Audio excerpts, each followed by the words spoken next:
everyone. I'm Linda Nickell. Leslie Sessoms is here, and we are the moderators for the Facebook page, Texas Women Photographers Circle. Some of you may not be on Facebook, so we've also created an Instagram page at Texas Women Photographers, which is a feature page that promotes Texas and supports other women photographers. Every month, I will introduce you to a guest that will inspire you to try something new and help you improve your own photography portfolio. These virtual meetups are open to every woman, so please feel free to invite other friends to join us. Our guest tonight is Judy Royal Glenn.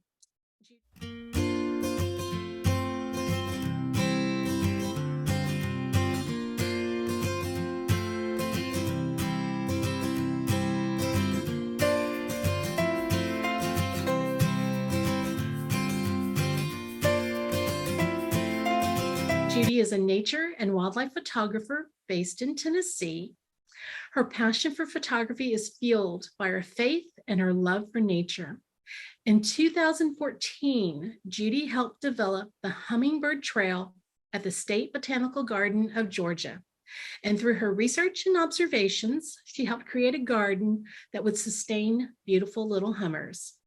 In this session, Judy will share her experience as a nature photographer to help us learn how to find hummingbirds in their natural habitat, and she'll offer her tips on how to photograph them. You can connect with Judy through her website at judyroyalglennphotography.com. And if you're on Instagram, please give her a follow at Judy Royal Glenn Photography. If you have any questions, just place them in the chat and I'll put those in front of her. So Judy, welcome to the Texas Women Photographers Circle. And first of all, let me thank you for doing this presentation for us. Before we started, I was kind of letting people know that, you and I have met through Instagram, and I've had you do a couple of talks for my other group, the Happiness Hour.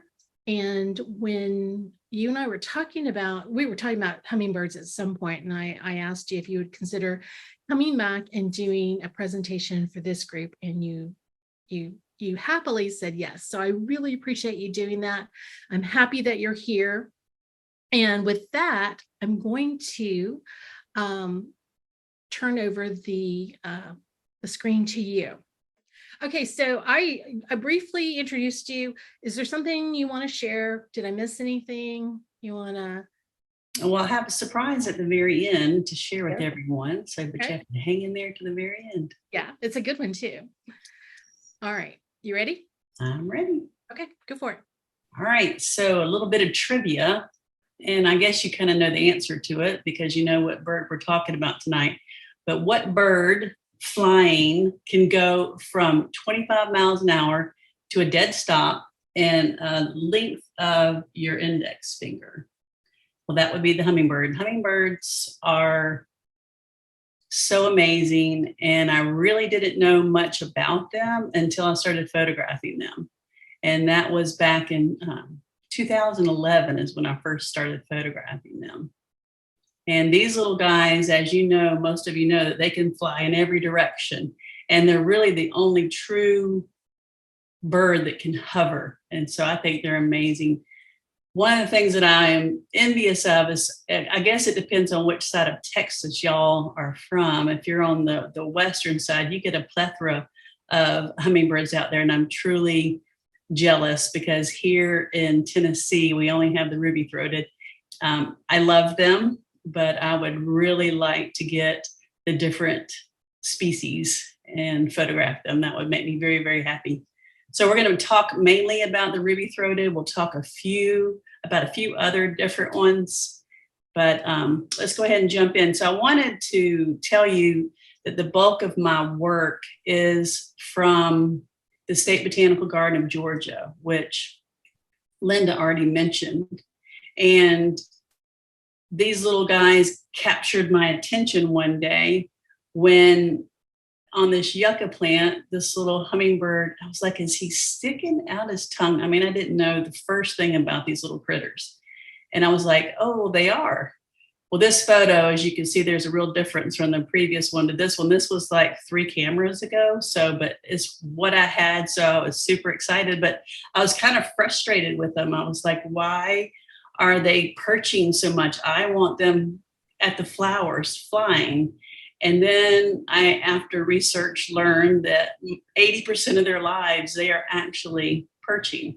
So that's one of the things that we're going to talk about later on, is the importance of knowing where their perches are. And the other thing I want to say is most of these photographs are taken in the botanical garden. There are a few exceptions as well. So I wanted to show everyone, this is my little pink notebook, and it says Research Bot Garden. And I first started it in 2011. So what I did is, once I saw these little guys, is I started taking notes of what trees or what plants they were feeding on, where they were perching.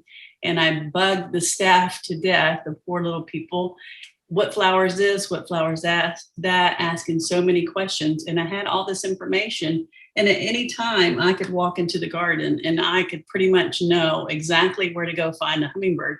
But I thought that that was great for me, but I wanted to share that information. I know a lot of photographers have different views about it. Some may want to hoard all that information, but I wanted to share it. So I went to them, met Cora. She worked at the Bot Garden. And then from there, she just let the magic happen. And this is this year's, let me see, it's not quite, there we go. This is this year's trail map. And there's 2 sides of it. This one will show you what the flowers are or what the plants are that they usually perch on. And then it tells you to the side, feeding or perching. So this is this year's. And then there's markers, and these markers are throughout the garden. There's many of them. And if you look at the silhouette of the hummingbird, I'll show you the picture actually that came from the graphic design person that is at the Botanical Garden, is absolutely amazing. And so this is the other side. So you'll have all these different numbers, which corresponds to the little dots that I just showed you. And you go through the garden and you can find hummingbirds there, whether they're feeding or they're perching. And then all of the photos going around correspond to that as well. If you want to go and view the trail, you can pick up a map in the conservatory, or you can go to botgarden.uga.edu. You can click on Gardens and Collections and that tab and scroll down till you see the Hummingbird Trail. So it's actually online as well. And then a little bit more about my work. I actually had a couple contracts with Guidepost. I did a couple of slideshows for them, and then I also blogged for them. Then I've only written 1 article, which is exactly what we're going to be talking about today, where the hummingbirds are hiding and how to find them in their natural habitat. So I just kind of stole that title for most of my talks, but there's certain numbers of things that they list of what to do. And we're going to go through most of those. But since I have written this article, there are a few more points that I have added to it. So here's how I plan on doing our talk, the PowerPoint presentation, and then we're going to go over at the end about photographing hummingbirds. And at the very end, if there's any Q&A that Linda hadn't addressed, we'll address those at the very end. And this is Faith, and she is sitting on her nest. And it was such a miracle, actually, that her nest was found. I did a talk for the Bot Garden, and at the very end, I said, does anybody want to go out and walk the trail? And several people came out with me. And one guy, even on the way out, said, are you going to show us a hummingbird nest? And I said, I can promise you I'm not going to show you a hummingbird nest. And then we go out to marker number 1, and we saw a hummingbird flying around in the upper part of the tree. And as I turned my back to speak to someone else, a lady said, "Oh, she just landed on her nest." So it was amazing. So they were still eggs at this particular time. And I ran home, got my camera, and I stood under that tree, no kidding you, for about 3 weeks, watched the whole thing from all the way through them fledging. It was just the most amazing thing ever. Here's a little video. She's going to come flying up, and then you'll see the babies put their beaks up to be fed. And it's a little dark. I hope you can see it.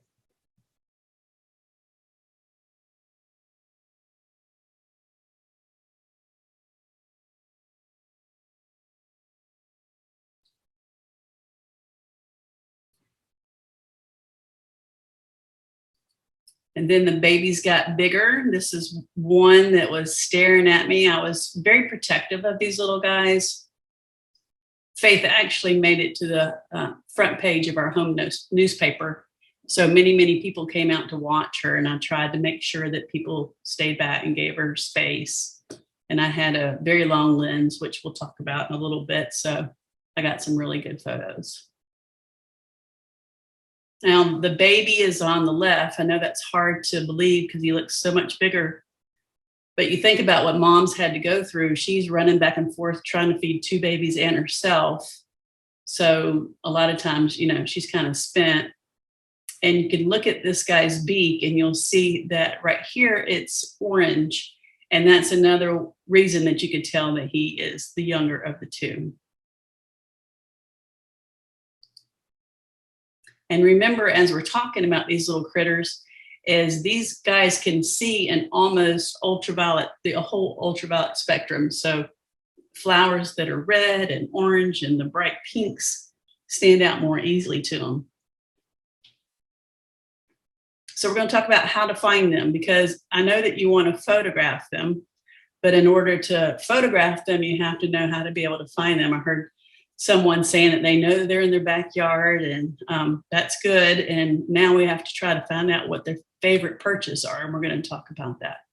So you have to know what hummingbird you're photographing. And this is our male. This is the ruby-throated.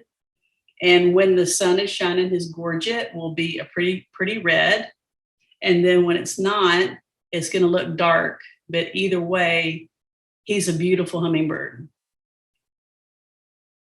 The female, she's usually the bigger of the 2. She's going to have the white gorget. Now, when they first come over to the United States, the female will be white, the male will be red. And the reason that I know that this is a female, this is very early in the season. And so I knew that she was a female with white. But once she has those babies, they both come out with white. The male and the female do, as probably all of you already know that.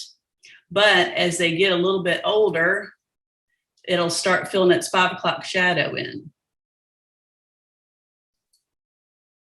So these are later in the season. So just a little bit of interesting trivia for you. If I were to put a penny in your hand, that penny only weighs 2.5 grams. But a hummingbird, if I were to put that penny in there, I want you to think about having that penny there. The hummingbird's just going to be a little bit more than that. It's only 3.1. So it's very, very, very light. And then the jelly belly, everybody knows what those jelly beans are. That would be almost the size of her egg. Now, that's, I think, 1.5 millimeters, a little too wide of that egg. But the baby itself, if I were to put the baby in your hand, he's only going to weigh the third of the weight of a dime. I can't even fathom that because a dime is so light. And I should have brought a business card, but if you were to measure the hummingbird from his bill to his tail, the males are going to run 2.76 and the females are going to be a little bit more, 3.54. Now I have a sound for you on my phone, and I hope that you can hear this, but researchers will say you're more likely to hear a hummingbird before you see it. So I'm going to play a couple of sounds and we're going to talk about what each one are.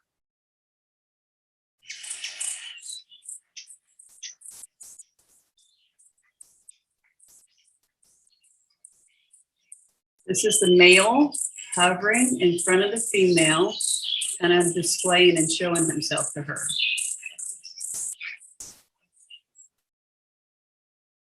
Okay. Let's see here. Then the next one. I know everyone's heard that.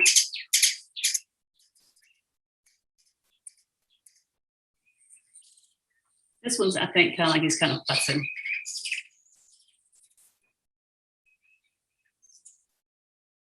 So it's important for you to know the sounds. And if a lot of y'all are birders, that's something that you already know as well. So they love tubular flowers, but they also love all kinds of flowers. And the list is almost as here's the ones that they don't feed on, instead of me telling you which ones they do, because there's so many that they feed on.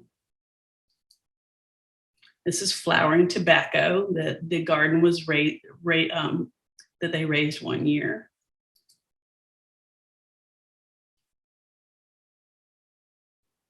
Now this is a Mexican sunflower. This was actually taken in my backyard.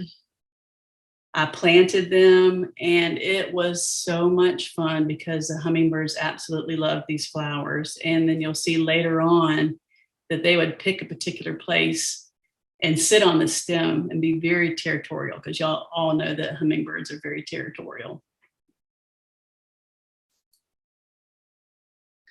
So this is a free one for you if you're looking for a flower to plant. I think, in my opinion, that their favorite flower is this purple salvia. Hands down, they were at this salvia all the time, more so than any other flower in the garden. And it has different colors. There's one that's called black and blue, another is called Amistad, and there is one that actually is just a blue salvia.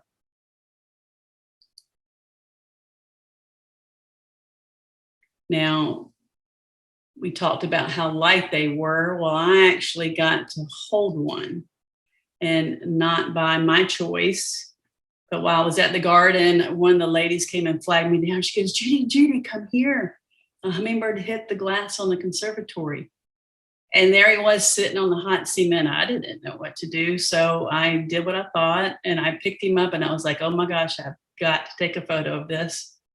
And before I laid him down on the ground to rest and try to gather himself back together, took this picture, put him on the ground, and he came back and was ready to go. But here is a couple things I want to tell you about this photo. If you look at the very edges of the photo, edges of his feathers, they're a light brown.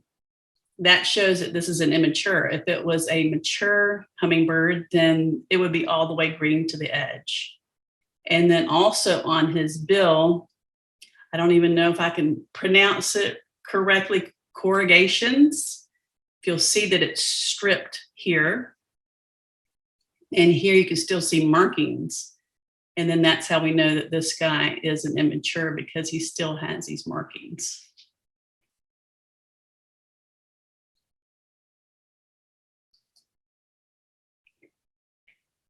And the next thing that I wanted to share, so you can find them in their natural habitat and photograph them, is to spend time. This is not me just walking through and briefly going, oh, there's a hummingbird above the flower. Click, and I get a great shot. This is me sitting on the ground. There were 2 patches of flowers that were open in the iris garden. I chose one of them and I just sat for the longest time. And then when he came up, I just let the shutter just roll, and I took 3 or 4 photos really fast. And I looked at the back of my camera and I was hoping that I would get one good one. But spending time and sitting out in the field. And the third thing to do is to look that they're hiding from you. They can see you and they're watching you, but you don't know where they are. And if you look at this picture, you're like, where is he? And he's right there in the tree. And that's what I try to tell people on this brochure is they're there. You just have to be patient and wait. So the key thing is to find their perch. If you find that perch, you have won half the battle. They love to perch. Like I said earlier, 80% of their life, they're sitting and perching. And they're kind of like us. They like to come back to the same seat over and over again. So if you find one, just kind of camp out there for a little bit. Here's some other perches. And if you look here, you can see the markings on this flower. He's been here time and time again.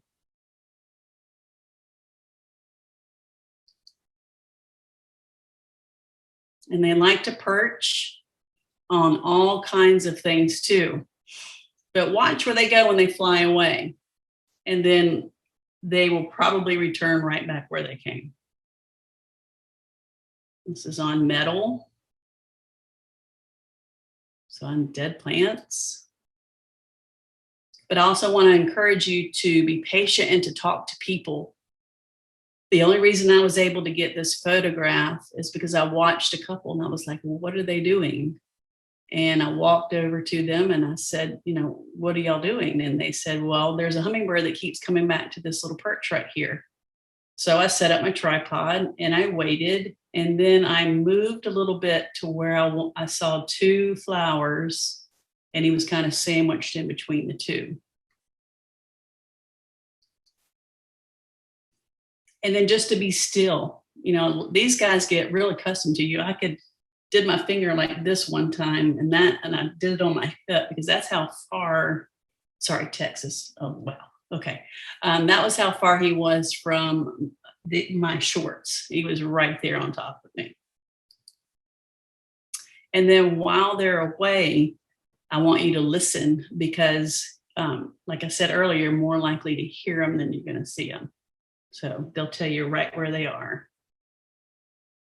Now, this is on my YouTube channel, and I'll do it twice, but I know that you're not going to be able to see it. But I'm going to take my cursor for you, and I'm going to put it under it. But this is a male hummingbird, and he's displaying for the female, and he does this little U shape. And as he does it, he's showing off for her. And it took me 9 hours to get this small clip of waiting in the hot, hot sun. But you can go on my YouTube channel and I think you'll be able to see it for yourself. Here, here, and then out.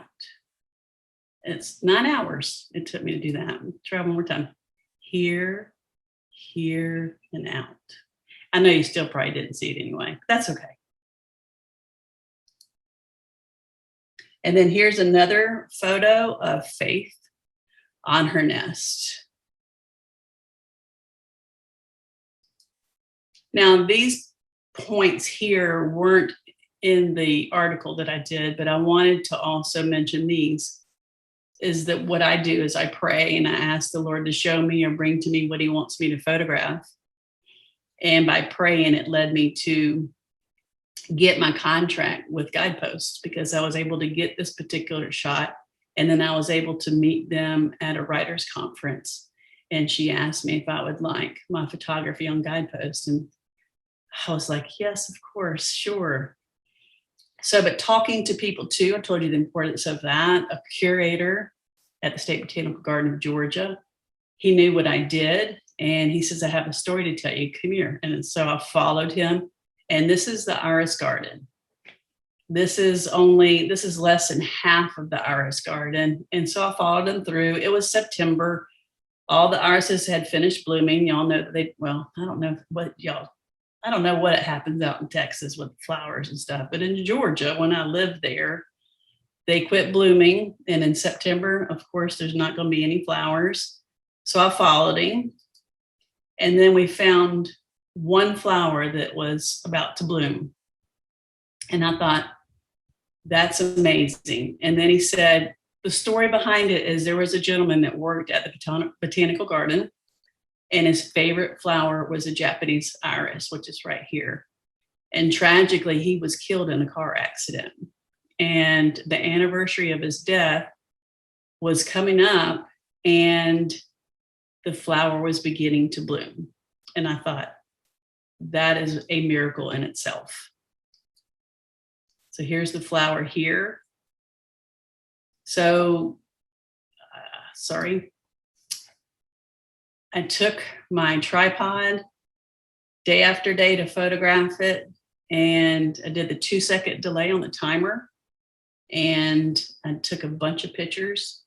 And in that period of time, a hummingbird slipped in to feed off of that iris. And I was like, that's 2 miracles. So that's the name of that photo.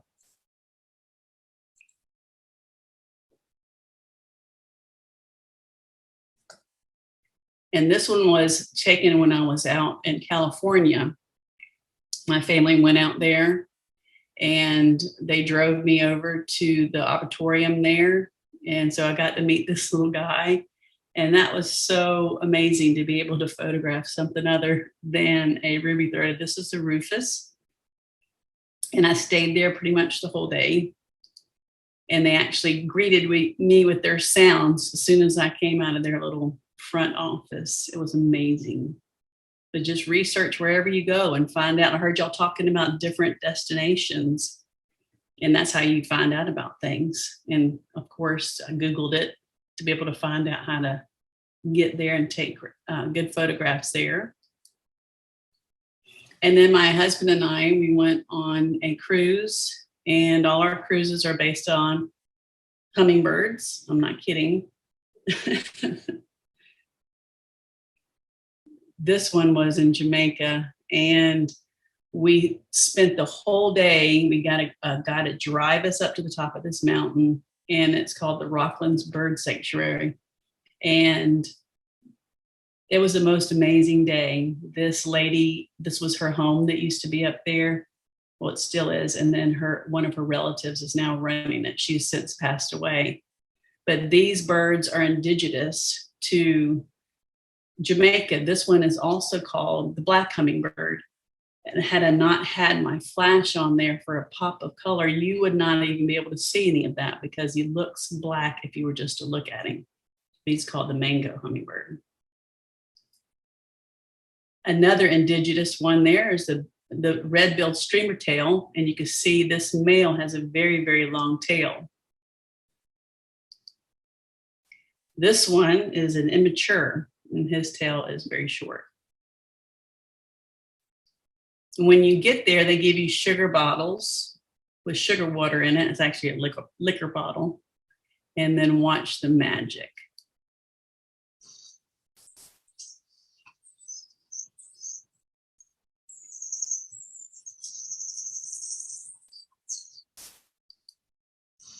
I mean, I think that was worth every penny that we had to pay that driver to get there and then to go to this sanctuary. And then 2 is to take video. I shoot at 1/60th of a second. And this is, I asked them to take down all the hummingbird feeders.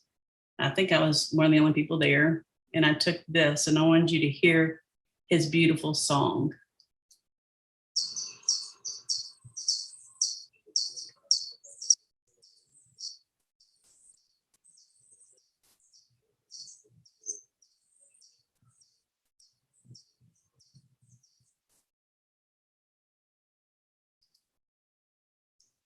And then for those of us who might not be able to travel, shoot in your own backyard. This is a case of I was volunteering at a particular place, and they were going to throw out these flowers. And I said, I'll take those. I think I know what I want to do with them. I had one of those little hand hummingbird feeders, and I put that in the flower. And then I'll show you a picture of how I shot it. And I went in my house and I stuck the camera through the window, and I waited for him to come to the flower, and then I took pictures. And it made my day. It was such a neat thing. But you can, just have fun with them. Get them to come to you in your backyard. Now this is that feeder that I had put in there, and I trained 2 hummingbirds to come feed out of my hummingbird feeder. And this, I think, is the female. This is with a cell phone. I'm sitting in a rocking chair on my front porch. And then I trained a male. So this is what it looked like from the inside of my house. I have my nice hide. And this is the actual video that I got from it. I actually, in editing, slowed down the hummingbird for just a little short part of it.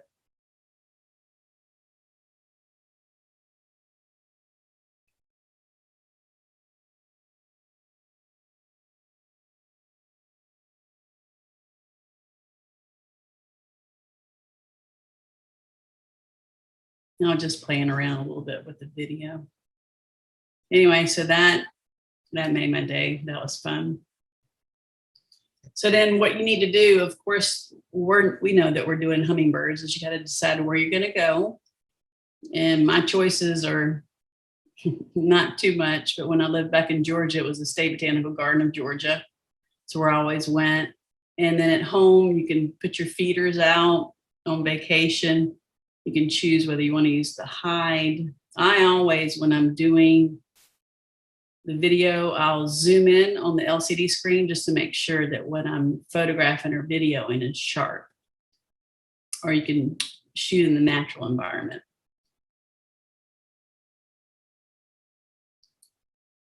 And here's another one. This is in my guest bedroom back when we lived in Georgia. Another hide, and you can see I'm using a single point. When I am doing just the eye of the hummingbird, I am just focusing just on that one single point. Now, when they're actually flying, then I'll choose more points.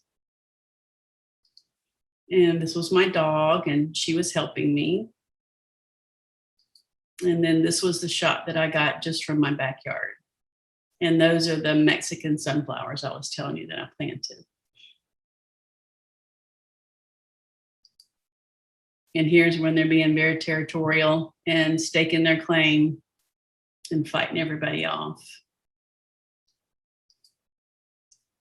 So here's the equipment that I use. Like on D810, I do have the new prime, the 5.6E. I have my backup lenses of 200 to 500. Pretty much from up in my house, I probably did have the teleconverter on that to be able to crop in to get that photo. I love my tripod. It's really right stuff. I love the 4 legs. And the reason is there's so many times, I want to get up a little higher. So I'll pinch the legs in together and then I can get better shots because I can get up higher. I love my head, this Wimberley head. It can track birds because you can pan so easily with it. And I mainly just use natural light. I'm not a big flash girl. I just do natural light. So for the actual shoot itself,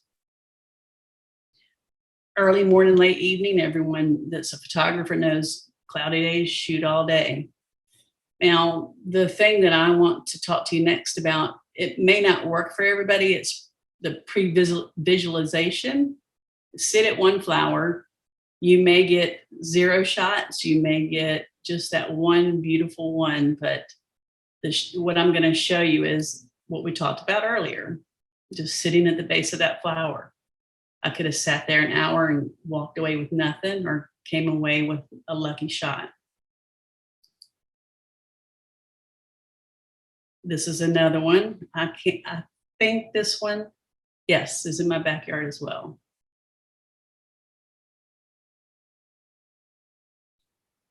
But I want you to, as you're going, to have patience. People tell me all the time, I don't know how you have enough patience to do that. But you don't get good shots if you don't have patience. Now, a couple of technical things, just how I shoot. Of course, you want to have the very, very best, highest shutter speed that you can. These little guys' wings, unless you're doing flash photography and getting it to stop and all that. Like even in here, you'll see a little blur on the edge of their wings. So you want to have a super fast shutter speed. I don't like to go below 1/1000th. Typically like to go even higher than that. I always shoot in a blast. So I'll hold down that shutter. And then when you're doing that, you're just rocking it with your finger. You're not just pressing like this, because then you're shaking your camera. You're just gently rocking your finger as you shoot. And then like I showed you earlier, the single point, if you're focusing like when they were sitting on that branch, then you can focus right on their eye. You do a single. And then if it's moving, then you're doing more. I do evaluative metering when I do shoot. I have a friend of mine back in Georgia. He sets up perches, and that's how he gets a lot of his good shots. When I photograph, I use my exposure compensation. So I wish I'd have a mirrorless. So what I'm looking at is actually the exposure that is perfect, but that's not true for mine. I have to take a picture, look at the back of my camera, and I have to go up or I have to go down on my exposure compensation to make it just perfect. But one day I'll get that mirrorless camera. One day. And all of you know, as your photographers, how extremely important the background is. My dad gives me the hardest time because that's all he hears me say. It's about the background, and he'll tease me all the time. But it is important. You don't want to have a cluttered background. You want to have a very clean background.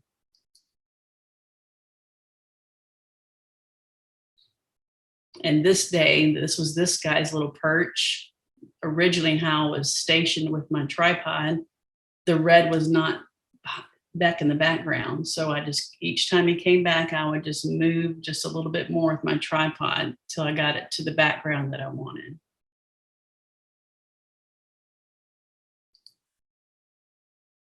And then just be observant. Use the 9 little tips that I had given you. And I wouldn't be photographing black bear and foxes if I didn't talk to other people. I wouldn't. It's just amazing what you can learn from people, or they could tell you sightings if they'll share that with you. Here's a little bit I wrote down about the video. Like I said earlier, 1/60th of a second. Zoom in and use your exposure compensation. Now let me go back to this. Cell phone, we'll get, I think that's in a couple of slides. There's actually a tripod that you can get that will hold your phone, and it will help you, and you can get a trigger to it, a remote trigger, and get it to do cell phone video for you. But here's my friend Bob. I wouldn't have this video if I didn't talk to people. We were out photographing. It was the group of people from my photography group back in Georgia. And we were just shooting flowers. And all of a sudden we see this couple, and they pull up, and we're like, what are they doing? So I went over and talked to them. And they had heard that there was a sighting of a bobwhite. So I got this video.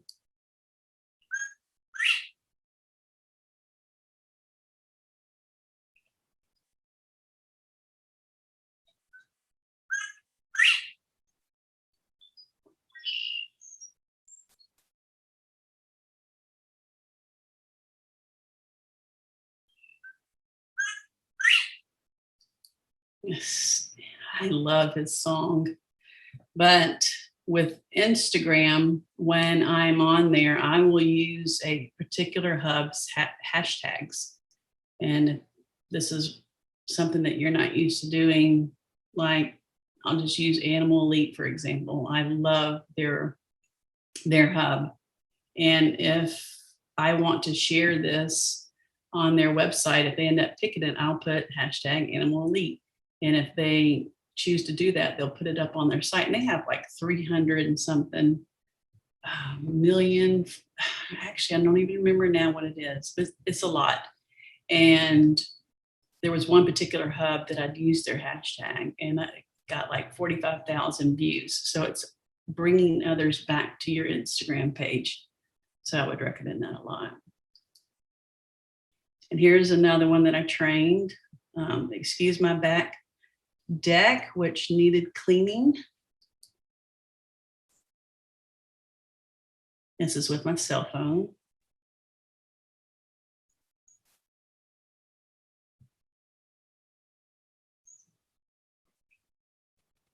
And I did a little slow-mo with it. But I love that they trusted me enough to sit on my finger.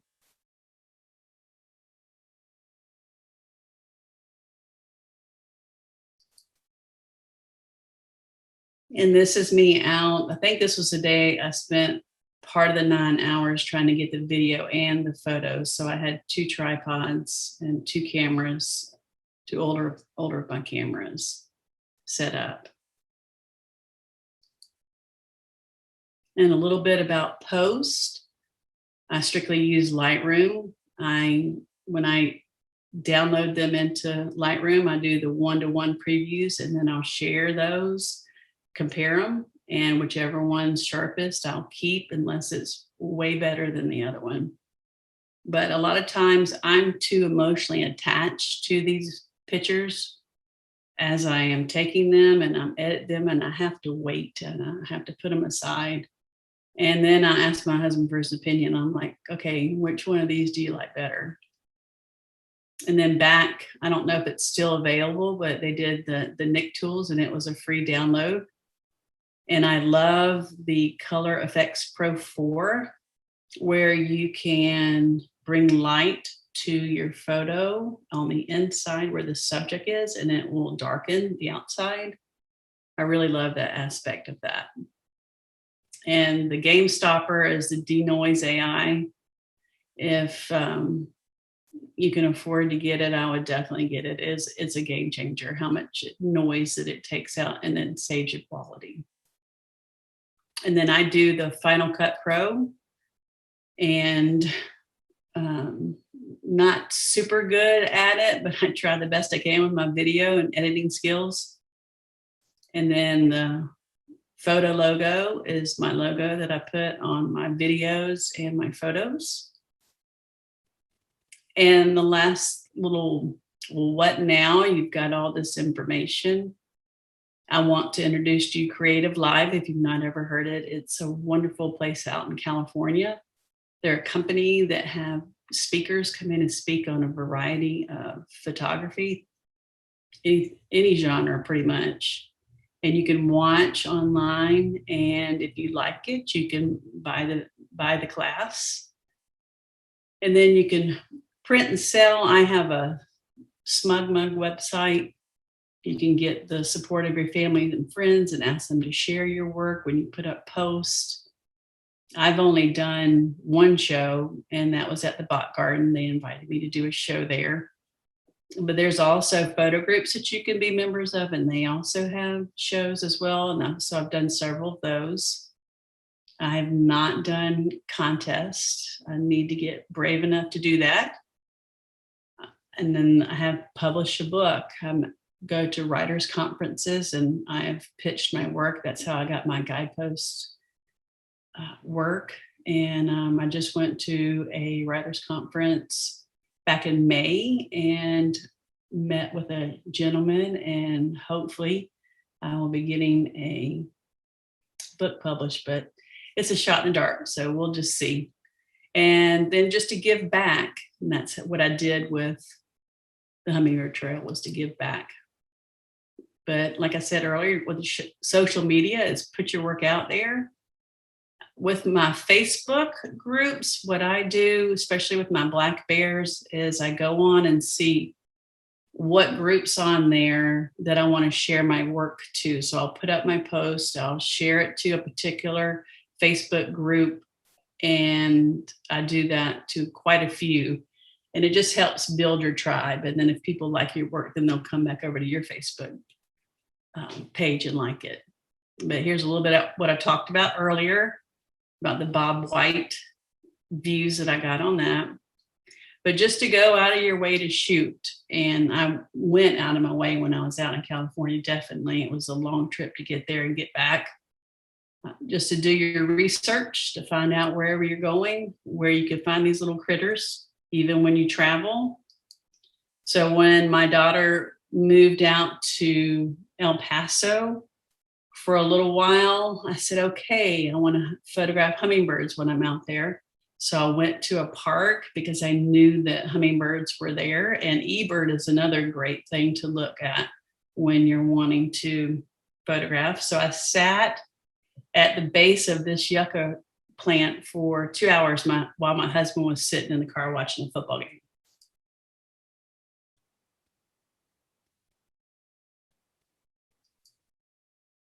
And then this was, I think, at a community college, but it had this bird of paradise plant, and that was in El Paso.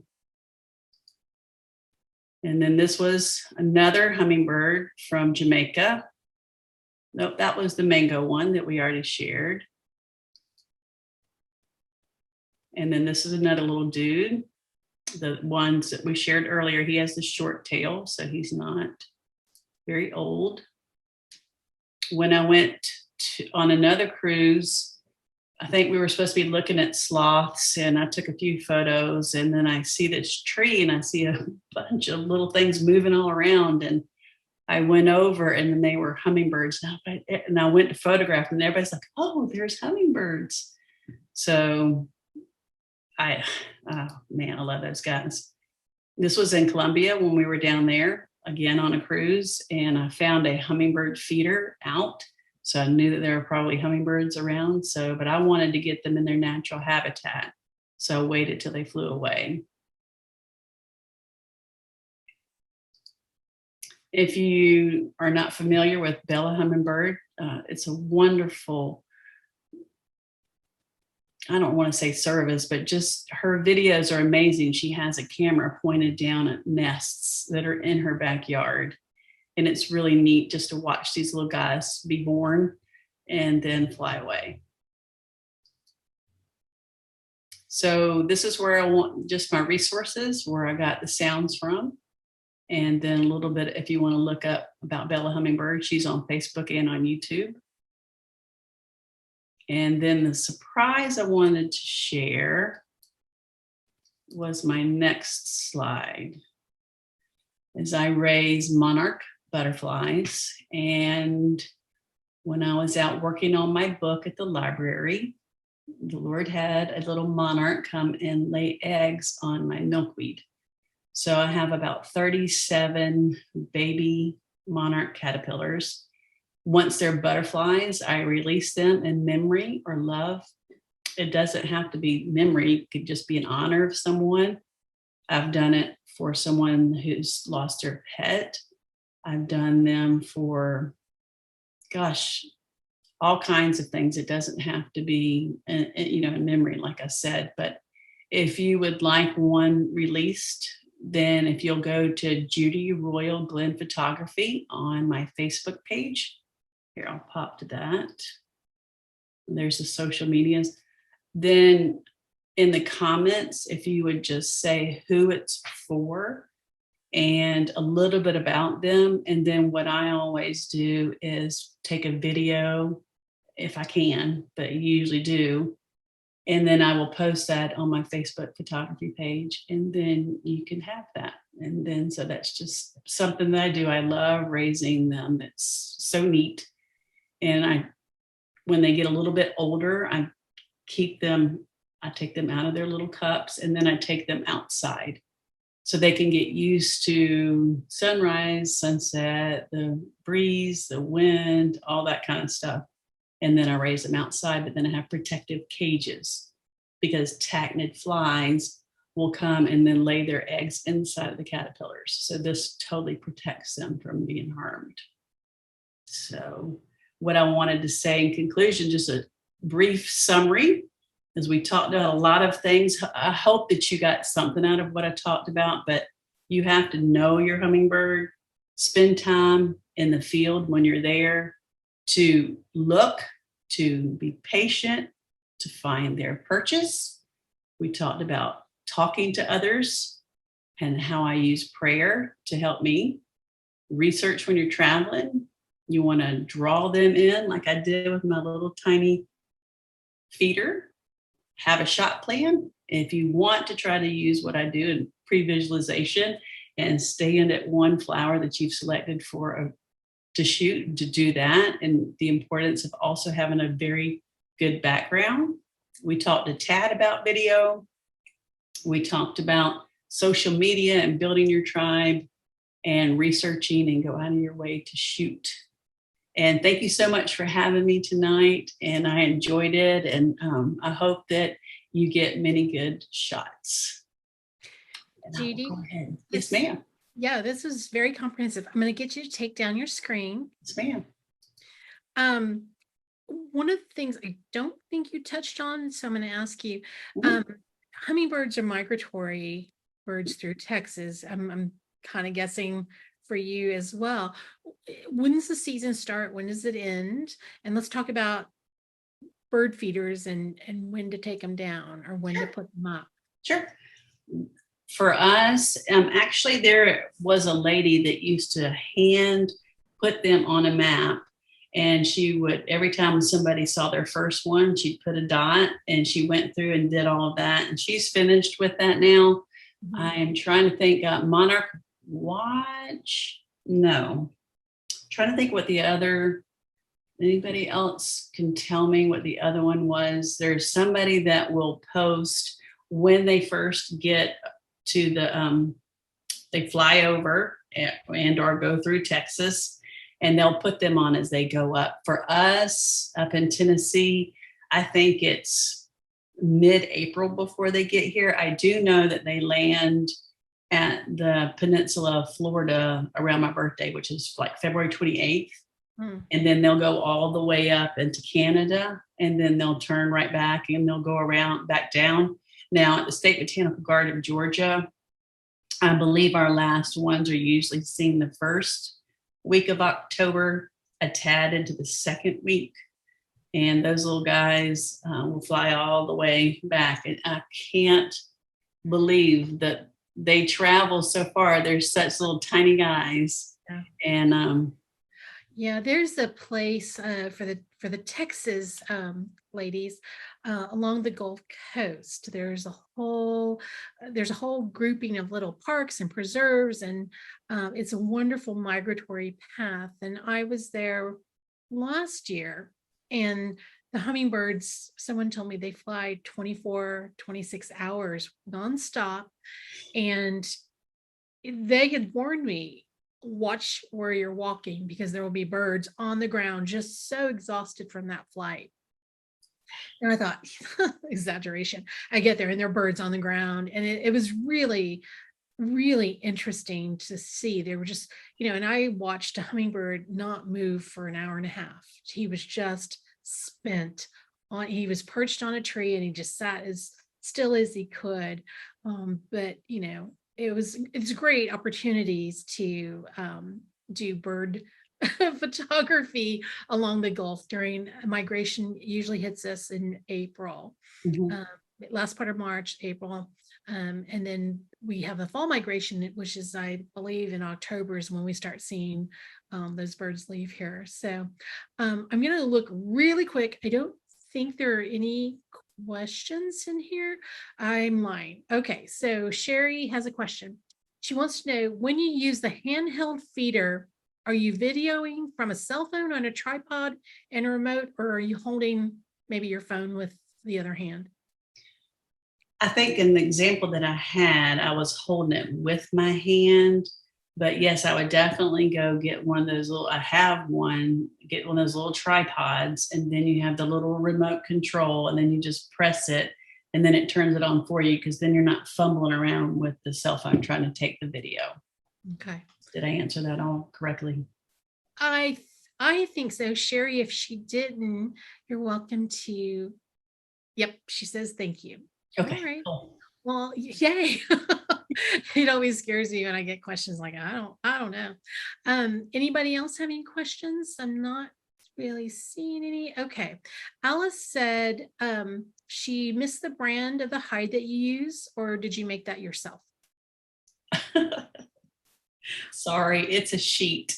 I was gonna say, it kind of looks like a curtain or yeah, a sheet is easy. That's even a better answer. That's recycling. But Excellent. I can tell you that when I actually had to get a real one when I did my foxes, and then I was underneath it, and I can't remember what it was, but I went on Amazon, and it was kind of like I had to sew it together. It was maybe, gosh, 4 feet wide.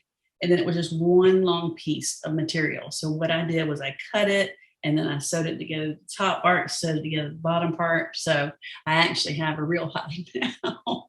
But yeah, in my house, yeah, it was just a sheet. That's okay. You use what you have until you decide, okay, my addiction is stronger and I can't fight it. And then you find your way to, Amazon Mhm. or some other, it's a tool. I mean, all of that stuff is a tool. And, if you're going to do something, do it with the best equipment that you can. All right, Judy, thank you for doing this. I so appreciate you coming in and doing yet another presentation for my group. Ladies, you can connect with Judy at judyroyalglennphotography.com. And if you're on Instagram, look for her at Judy Royal Glenn Photography. Next month, Thursday, September 1st, our moderator, Leslie Sessoms, will be our guest speaker. And her presentation is going to be called The Accidental Photographer. She's going to help us learn how to recognize our subjects that are hiding in plain sight. So please keep an eye on the Facebook and Instagram pages for upcoming programs. And until next time, stay creative. All right.